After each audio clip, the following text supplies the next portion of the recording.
Bonsoir Fabien. Les 29e Journées européennes du patrimoine sont placées cette année sous le thème « Route, réseau et connexion », c'est-à-dire...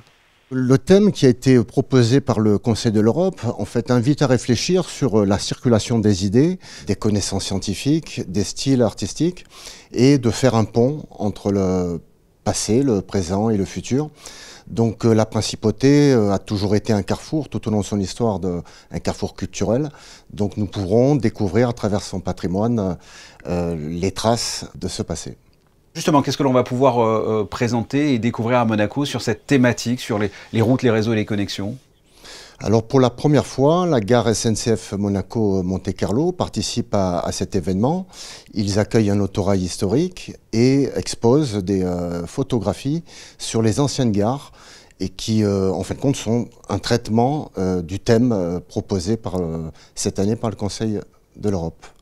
On peut découvrir 46 sites et visites, hein, sans tous les citer. Quels sont-ils? Qu'est-ce que l'on pourra faire d'original, d'atypique ce week-end?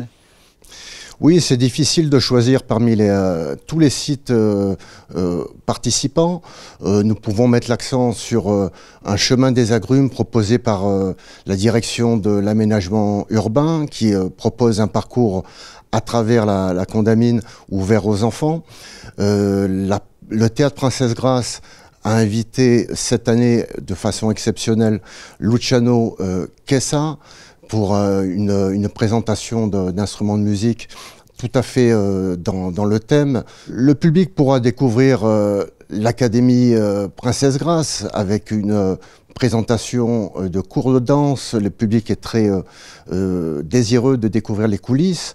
Il aura aussi l'occasion de découvrir l'Académie et sa villa. Donc toujours une diversité et une offre culturelle très élargie à l'occasion de cette journée européenne du patrimoine. Quel est l'intérêt pour la principauté de participer à ces journées européennes du patrimoine? C'est important, j'imagine. La principauté est, on va dire, tout à fait soucieuse de son patrimoine. Elle veut le valoriser, elle veut le faire connaître, mieux le faire découvrir au plus grand public. Et effectivement, chaque année, en moyenne, 15 000 personnes viennent assister à cette journée européenne du patrimoine. Ah oui, 15 000 personnes. On sait d'où ils viennent? Ce sont des personnes de l'extérieur? Ce sont des gens de Monaco? Il y a des habitués, des personnes qui viennent un peu plus loin, qui viennent expressément pour cette journée. Il y a bien sûr les régionaux et des monégasques qui viennent aussi bien sûr redécouvrir leur propre patrimoine.